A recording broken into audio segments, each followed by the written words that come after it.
ایک دفعہ حضرت عثمان غنی رضی اللہ تعالیٰ عنہ حضور اکرم صلی اللہ علیہ وآلہ وسلم سے درخواست کرتے ہیں کہ وہ ان کے گھر تشریف لائیں اور ان کی دعوت کو قبول کریں۔ جواب آتا ہے حضور اکرم صلی اللہ علیہ وآلہ وسلم ان کی دعوت کو ضرور قبول کریں گے، لیکن حضرت عثمان غنی فرماتے ہیں کہ آپ خود چل کر مت آئیے گا، مجھے اجازت دیجئے کہ جب آپ نے آنا ہو میں خود چل کر آپ کے پاس آؤں اور آپ کو ادھر لے کے آؤں۔ حضور اکرم صلی اللہ علیہ وآلہ وسلم نے اجازت دی تو حضرت عثمان غنی رضی اللہ تعالیٰ عنہ حضور اکرم صلی اللہ علیہ وآلہ وسلم کے پاس خود چل کر گئے اور ان کو کہا کہ چلیے دعوت قبول تو فرمائی ہے، میں آپ کو خود ساتھ لے چلتا ہوں اپنے گھر کی جانب۔ اب سوچنے والی بات یہ ہے کہ ایسا آخر کیوں ہوا؟ حضور اکرم صلی اللہ علیہ وآلہ وسلم پہلے بھی آ جاتے تھے، اس دفعہ بھی آ سکتے تھے، تو اس دفعہ میں کیا ایسا مختلف تھا؟ بتانے والے بتاتے ہیں کہ حضور اکرم صلی اللہ علیہ وآلہ وسلم جب چلنا شروع ہوئے تو حضرت عثمان غنی جو تھے ان کا ایک ایک قدم مبارک جو تھے اس کو گننا شروع ہو گئے۔ گنتے گئے کہ 1 2 3 4 5 100 200 1000 جتنے قدم چل کر وہ ان کی دہلیز تک آئے وہ ان کو گنتے رہے۔ دعوت ہوئی، واپس چھوڑنے گئے، اور جب واپس چھوڑنے گئے تو پھر بھی قدموں کو گنتے رہے۔ اب اس سے ہوا کیا؟ جتنے بھی ٹوٹل نمبر آف جو ان کے قدم تھے انہوں نے کاؤنٹ کیے تھے، اس کے متبادل انہوں نے کیا کیا؟ انہوں نے ایک ایک غلام کو آزاد کرنا شروع کر دیا۔ علامہ صاحب جتنے قدم وہ چل کر ان کے گھر تک آئے، جتنے قدم واپس گئے، ان کے بدلے میں غلاموں کو آزاد کیا۔ سبحان اللہ۔ مولا کائنات گھر گئے، بی بی فاطمہ کو اس ماجرے کے بارے میں بتایا۔ وہ سوچنے پہ مجبور ہو گئیں کہ مجھے بھی کچھ ایسی ہی دعوت کرنی ہے۔ وہ اداس بیٹھی تھی کہ مجھے بھی ایسی ہی دعوت کرنی ہے۔ تو حضور اکرم صلی اللہ علیہ وآلہ وسلم نے فرمایا اداس کیوں ہو؟ میں تمہاری دعوت کو بھی قبول کرتا ہوں اور میں تمہارے گھر بھی ایسی ہی دعوت کے لیے تشریف لاؤں گا۔ آئے، دعوت ہوئی، واپس گئے، لیکن حضرت بی بی ہاجرہ جو ہیں وہ پریشان بیٹھی۔ وہ کیوں بیٹھی ہیں؟ حضرت فاطمہ الزہرا جو ہیں وہ پریشان کیوں ہیں؟ وہ اس وجہ سے پریشان ہیں کہ حضرت عثمان غنی رضی اللہ تعالیٰ عنہ نے تو ایک ایک قدم کے بدلے کے غلام آزاد کیا تھا، ان کی سخاوت تو مشہور تھی، ہم کیا کریں؟ اب جو اداسی کا عالم تھا اس کو کیسے توڑا جاتا ہے؟ خوبصورت سب سے بات یہ ہے کہ حضرت جبرائیل علیہ السلام حاضر ہوتے ہیں اور کہتے ہیں بی بی پریشان ہونے کی بات نہیں ہے، ان کو بتا دو کہ مولا نے کیا فیصلہ سنایا ہے، وہ کیا خوبصورت فیصلہ ہے۔ جتنے قدم چل کر حضور اکرم صلی اللہ علیہ وآلہ وسلم گھر تک آئے ہیں، دعوت کھانے کے بعد جتنے قدم چل کر واپس گئے ہیں، ان قدموں کے بدلے حضرت عثمان غنی نے تو ایک ایک غلام آزاد کیا تھا، یہاں پہ ایک ایک قدم کے بدلے 10 ہزار جہنمیوں کو جہنم سے آزاد کر۔ سبحان اللہ۔ تو آج کا ٹاپک، آج کا موضوع، آج کی گفتگو جو ہے وہ ایسی ہی کچھ ہے۔ اور جب ہم بات کرتے ہیں حضرت فاطمہ الزہرا کی تو وہ حضور اکرم صلی اللہ علیہ وآلہ وسلم کی صرف بیٹی نہیں تھی، وہ بلکہ آپ کے دل کا سکون تھی، آپ کی طاقت، آپ کی سیرت کا عملی عکس بھی تھی۔ ایک ایسا عکس جس میں عاجزی بھی تھی، عبادت بھی تھی، صبر بھی تھی اور قربانی بھی۔ مجھے بشرا دوبارہ ریپیٹ کرنی دیجئے کہ ایک ایسا عکس تھی کہ جس میں عاجزی بھی تھی، عبادت بھی تھی، صبر بھی تھا اور ساتھ ہی ساتھ قربانی۔ جی بشرا۔ ہم تمام مسلمان عورتوں کے لیے وہ ایک عملی نمونہ تھی، ہیں اور رہیں گی۔ جنت کی سردار ہے۔ آپ یہ سوچیں کہ جب جنت میں داخل ہونے کا وقت ہوگا جنتی عورتوں کا تو وہ خود استقبال کر رہی ہوں گی، وہ جنت کی سردار ہوں گی، تو کیا ہی وہ منظر ہوگا اسماعیل، سبحان اللہ۔ سوچ کے نا بشرا میں یہاں پہ ایک چیز ایڈ کرنا چاہتا ہوں۔ سورہ احزاب میں اللہ تعالیٰ فرماتے ہیں کہ بے شک اللہ چاہتا ہے کہ اے اہل بیت تم سے ہر ناپاکی کو دور کر دے اور تمہیں پاک کر دے۔ مطلب ہمیں بتایا کیا جاتا ہے کہ اس پاکیزہ گھرانے کی عظمت جو ہے وہ کس حد تک ہے۔ تو اہل بیت کی جب بات کی جاتی ہے سبحان اللہ، سبحان اللہ، الفاظ کم پڑ جاتے ہیں۔ ہم گنہگار لوگ ہیں، کوشش کر رہے ہیں کہ استغفار کر لیں، اللہ کی رضا حاصل کر لیں، حضرت بی بی فاطمہ الزہرا کے صدقے ہمارے گناہ معاف ہو جائیں۔ کوشش ہے، ہم سب گنہگار اور کوشش کر رہے ہیں کہ رمضان المبارک کو بہترین طریقے سے گزار سکے اور ناظرین کے ساتھ بھی بہترین طریقے سے گفتگو کر کے انفارمیشن شیئر کر سکے۔ علامہ صاحب آپ کی طرف آنا چاہوں گی۔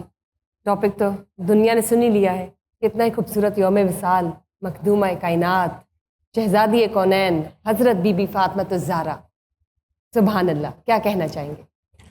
بسم اللہ الرحمن الرحیم۔ میں سمجھتا ہوں کہ آج کا یہ جو موضوع ہے یہ ہماری بخشش کا بہت بڑا سامان ہے، کیونکہ مخدومہ کونین شہزادی کونین کا تذکرہ کرنا محض ذکر نہیں ہے، یہ عبادت خداوندی ہے۔ ان کا ذکر کرنا محض ایک دنیاوی تبلیغ نہیں ہے، انسانی ایمان کی حلاوت کا سبب بھی ہے۔ تطہیر کی چادر کی جو وارث ہوں، سخاوت جن کے در کا حسن ہو، علم جن کے در سے میراث کے طور پہ ملتی ہو، شجاعت جن کے در کی خیرات ہو، شہادت جن کے در کے اوپر کھڑی ہو ہاتھ باندھ کے، سبحان اللہ، جو بانوئے حل عطا مشکل کشا شیر خدا ہوں۔ علامہ اقبال نے یہاں پر فرمایا تھا، علامہ اقبال سے کسی نے کہا کہ آپ خاتون جنت کے حوالے سے کیا کہنا چاہیں گے؟ تو علامہ اقبال نے فرمایا کہ مریم علیہ السلام کو ایک نسبت ہے وہ عیسیٰ علیہ السلام سے، کہ وہ عیسیٰ روح اللہ کی والدہ ہیں، لیکن کائنات کے محبوب نبی کی شہزادی، مخدومہ کائنات، شہزادی کونین، جنتی عورتوں کی سردار حضرت فاطمہ الزہرا سلام اللہ علیہا کو تین نسبتیں حاصل ہیں، تین فوقیتیں حاصل ہیں۔ وہ یہ کہ آپ کے بابا سید الانبیاء ہیں، آپ امام الانبیاء کے جگر کا ٹکڑا ہے، جگر کا ٹکڑا ہے، اور آپ امام المتقین کے نکاح میں ہیں، اور سید شباب اہل الجنہ حسنین کریمین کی والدہ ہیں۔ اور یہ اعزاز قیامت تک کسی بھی خاتون کو حاصل نہیں ہوگا، نہیں ہو سکتا۔ اور خاتون جنت فاطمہ الزہرا رضی اللہ تعالی عنہ، آپ کا ہم ولادت سے لے کر بوقت وصال تک آپ کی زندگی کا ایک ایک لمحہ ہمارے لیے مشعل راہ ہے۔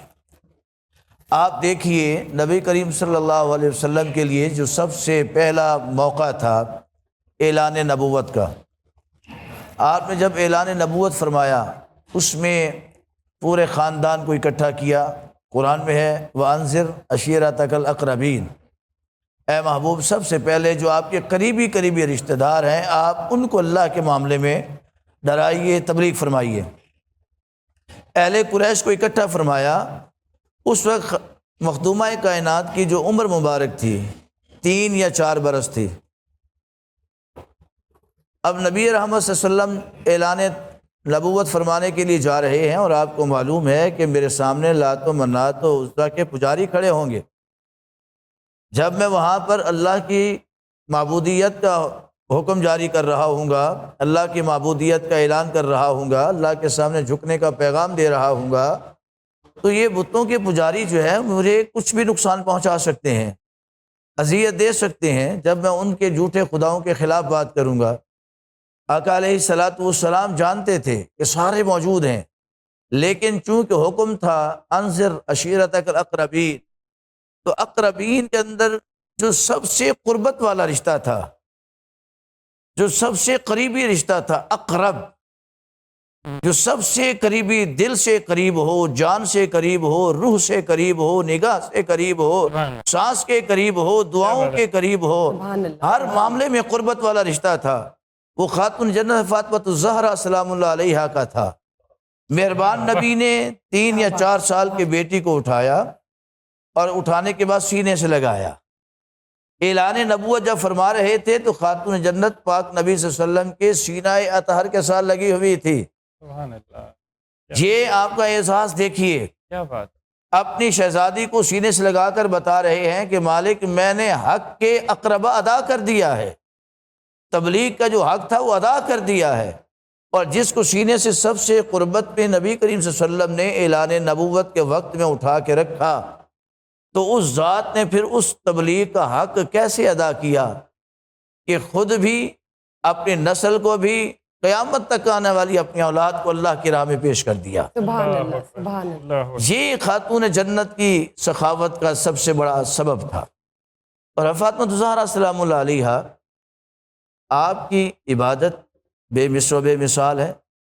عبادت ایسی ہے کہ سجدہ بھی ناز کرتا ہے، عبادت ایسی ہے کہ رکوع بھی ناز کرتا ہے، عبادت ایسی ہے کہ دعا بھی ناز کرتی ہے، عبادت ایسی ہے کہ قیام بھی ناز کرتا ہے، عبادت ایسی ہے تسبیح و تحلیل بھی ناز کرتی ہے۔ ہم اپنی عبادت پہ ناز کرتے ہیں۔ ایک انسان 5 وقتیہ نماز پڑھتا ہے تو لوگوں کے سامنے اس کی تشہیر کرتا ہے، میں 5 وقتیہ نمازی ہوں۔ خاتون جنت، آپ کی عظمت کو سلام ہو، آپ کے جہاں قدم لگے اس خاک کو سلام ہو کہ لوگ اپنی عبادت پہ ناز کرتے ہیں اور اب کی عبادت آپ پہ ناز کر رہی ہے۔ سبحان اللہ، کیا بات ہے، سردیوں کیا کی بات۔ طویل راتوں میں آپ اللہ کی بارگاہ میں سجدہ ریز ہیں، ایک سجدہ مکمل نہیں ہوتا، رات مکمل ہو جاتی ہے۔ عرض کرتے ہیں مالکہ کوئی تو ایسی رات بنا کہ فاطمہ تیری بارگاہ کے اندر کھل کے سجدہ تو ادا کر سکے۔ وہ حضرت فاطمہ الزہرا سلام اللہ علیہا، جن کی سخاوت کی مثال بیان کرنا ایک انسانی عقل و شعور کے اندر آتا ہی نہیں ہے۔ جتنی بڑی سخاوت آپ نے کی، آپ روزہ رکھے ہوئے ہیں، سحری کے وقت میں سحری کا اہتمام کرتی ہیں، سوالیہ آ جاتا ہے، سارا اٹھا کے دے دیتی ہیں۔ صاحبزادے بھی چھوٹے چھوٹے ہیں، حسنین کریمین طیبین طاہرین، آپ ابھی بچپن کے عالم میں ہیں، وہ بھی دسترخوان پہ موجود ہے، مولا کائنات میں موجود ہے، سوالی آتا ہے، فرماتی ہیں سب کچھ اٹھاؤ سوالی کو دے دو۔ سب کچھ دے دیا۔